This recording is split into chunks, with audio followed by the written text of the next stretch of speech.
మనందరికీ లీడర్షిప్ గురించి తెలుసుకోవాలని ఉంటుంది కదా. దానికోసం ఎక్కడెక్కడో వెతుకుతాం. బెస్ట్ సెల్లింగ్ పుస్తకాలు చదువుతాం, టెడ్ టాక్స్ చూస్తాం. కానీ అసలైన అత్యంత శక్తివంతమైన నాయకత్వ పాఠాలు ఓ 500 ఏళ్ల కిందట రాసిన ఒక కావ్యంలో దాగి ఉన్నాయంటే నమ్ముతారా? అవును, ఈరోజు మనం ఆశ్చర్యపరిచే ఆ రహస్యాలను తెలుసుకోబోతున్నాం. ఒక్క క్షణం ఊహించుకోండి. ఒక రాజ్యం, ఒక సింహాసనం, చేతులు మారబోతోంది. ఒక తండ్రి, ఒక రాజు తన జీవితకాలపు అనుభవాన్ని, జ్ఞానాన్ని అంతా రంగరించి తన కొడుకు, తన వారసుడికి చివరి సలహా ఇస్తున్నాడు.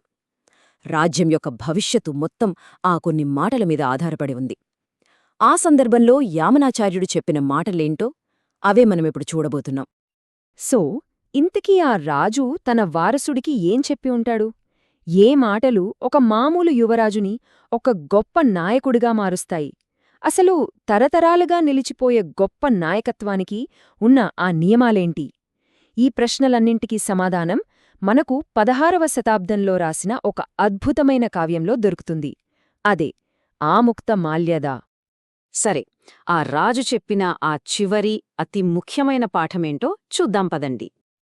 అయితే ఈ మాటలు చెప్పింది ఎవరో సామాన్యుడు కాదు, స్వయానా శ్రీకృష్ణదేవరాయలు. ఆయన కేవలం ఒక చక్రవర్తి, ఒక యోధుడు మాత్రమే కాదు, ఆయనొక గొప్ప కవి కూడా. అంటే ఆయన కలం కత్తికన్నా పదునైనది. అందుకే ఆయన మాటల్లో ఒక అధికారం, ఒక అందం రెండూ కనిపిస్తాయి. కృష్ణదేవరాయలు చెప్పిన రాజధర్మంలో మొట్టమొదటి అతి ముఖ్యమైన సూత్రమేంటంటే ప్రజలే ప్రథమం, ప్రజల సంక్షేమం. చాలా సింపుల్ కదా. ఎందుకంటే ప్రజలు లేకపోతే రాజ్యం లేదు. అలాగే ఈ రోజుల్లో చెప్పాలంటే కస్టమర్లు లేకపోతే కంపెనీ లేదు. అధికారమనేది సేవ చెయ్యడానికి, వాళ్లని చూసుకోడానికి, అంతేగాని స్వార్థం కోసం కాదు. ఆయన చెప్పిన ఈ పాలకుడి విధులు చూడండి. ఇవి ఈరోజు మన లీడర్లకు కూడా అక్షరాల వర్తిస్తాయి. మొదటిది, ప్రజల్ని రక్షించడంలో ఎప్పుడూ అలసిపోకూడదు. అంటే సరిహద్దులు కాపాడటమే కాదు, ఆర్థిక కష్టాల నుండి, అన్యాయం నుండి కూడా వాళ్ళని కాపాడాలి. తరువాత కష్టాల్లో ఉన్నవాళ్ల మాటలు విని వాళ్ళకి సాయం చేయాలి. ఇక అన్నింటికన్నా ముఖ్యమైనది, అవినీతి పరుల చేతిలో ముఖ్యమైన బాధ్యతలు పెట్టొద్దు. అలాగే ఒకరిని ప్రమోట్ చేసేటప్పుడు వాళ్ల క్యారెక్టర్ చూసి మెల్లగా ప్రమోట్ చేయాలి. ఏ ఆర్గనైజేషన్ సక్సెస్కైనా ఇదే కదా ఫౌండేషన్. కృష్ణదేవరాయలు ఇక్కడ 2 అధికారుల గురించి చెప్తారు. ఒక సంక్షోభం అంటే ఒక కరువు వచ్చిందనుకోండి, ఒక వివేకవంతుడైన అధికారి ఏం చేస్తాడు? ప్రజలకు అండగా నిలబడి వాళ్లకు కావాల్సిన వనరులు అందించి వాళ్లు మళ్లీ కోలుకునేలా చూస్తాడు. కాని అదే ఇంకొక అధికారి ఉంటాడు, నక్కలాంటోడు.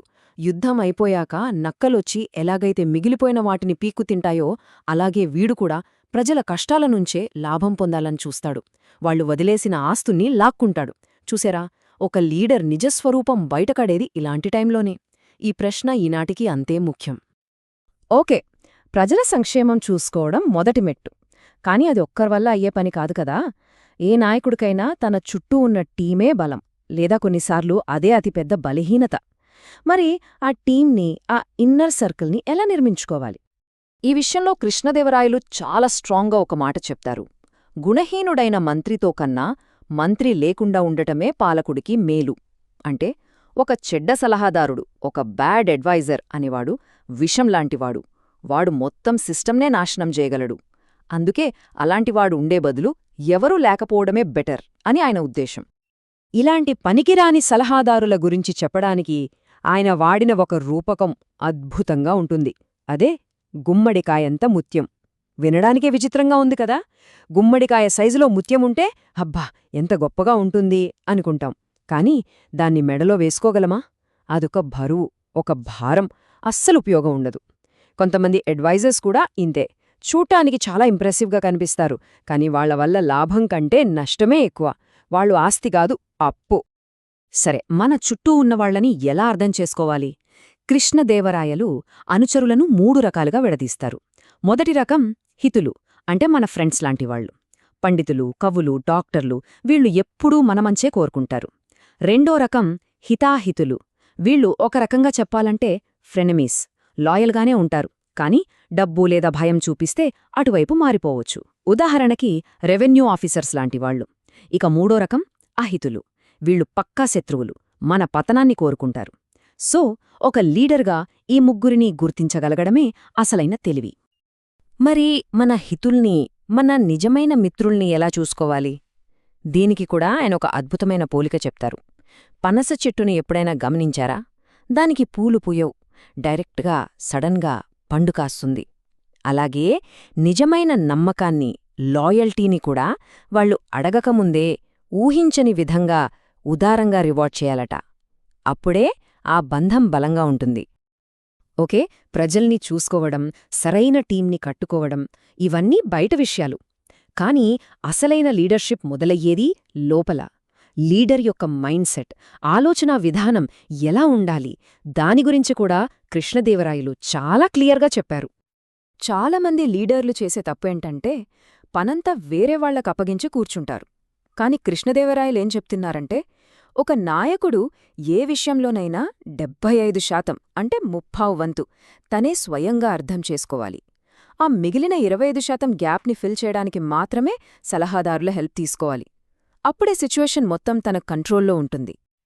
ఇక లీడర్ మైండ్ సెట్ గురించి చెప్పడానికి ఆయన 2 జంతువులని ఉదాహరణగా తీసుకున్నారు. అందులో మొదటిది ఎలుగుబంటి. ఎలుగుబంటి ఎలా నిద్రపోతుందో తెలుసా? ఒక కన్ను తెరిసే నిద్రపోతుందట. ఎప్పుడూ అప్రమత్తంగా ఉంటుంది. అలాగే ఒక లీడర్ కూడా ఎప్పుడూ విజిలెంట్గా ఉండాలి. చుట్టూ ఏం జరుగుతోంది, మార్కెట్లో ఎలాంటి మార్పులొస్తున్నాయి, పోటీదారులేం చేస్తున్నారు అన్నింటినీ గమనిస్తూ ఉండాలి. మరి రెండోది విలుకాడు, ఒక ఆర్చర్. అతను బాణం వేయడానికి తొందరపడడు. సరైన సమయం కోసం, పర్ఫెక్ట్ మూమెంట్ కోసం ఓపికగా ఎదురుచూస్తాడు. చూశారా? ఒకవైపు ఎలుగుబంటి లాంటి అప్రమత్తత, మరోవైపు విలుకాడు లాంటి ఓపిక. ఈ రెండూ ఒక నాయకుడికి 2 పదునైన ఆయుధాలు లాంటివి. సో చూశారుగా, ప్రజల పట్ల సేవ, సరియైన టీంని ఎంచుకోవడం, తనని తాను కంట్రోల్ చేసుకోవడం ఇవన్నీ 500 ఏళ్ల కింద చెప్పిన సూత్రాలు. కానీ ఈనాటి ఫాస్ట్ పేస్డ్ వరల్డ్లో ఇవి ఇంకా వర్కౌట్ అవుతాయా? అసలు విషయమేంటంటే, టెక్నాలజీ మారొచ్చు, అప్పటి రాజ్యాలు ఇప్పుడు కంపెనీలవ్వొచ్చు, కానీ లీడర్షిప్ యొక్క ఫండమెంటల్ ప్రిన్సిపల్స్ ఎప్పటికీ మారవు. 16వ శతాబ్దంలో శ్రీకృష్ణదేవరాయలు చెప్పిన రాజధర్మం 21వ శతాబ్దంలో కూడా మన బిజినెస్కి, మన టీమ్స్కి దారి చూపిస్తోంది. భవిష్యత్తులో కూడా ఇదే ఒక టైమ్లెస్ బ్లూప్రింట్గా నిలిచిపోతోంది. ఎందుకంటే అప్పుడు ప్రజల సంక్షేమం, ఇప్పుడు కస్టమర్ సాటిస్ఫాక్షన్, అప్పుడు మంత్రులు, ఇప్పుడు మన మేనేజ్మెంట్ టీం. చూశారా? పేర్లు మారాయంతే, సూత్రం అదే. సో ఫైనల్గా మనం ఏం నేర్చుకున్నాం? గొప్ప నాయకత్వం అంటే ఒక బ్యాలెన్సింగ్ యాక్ట్.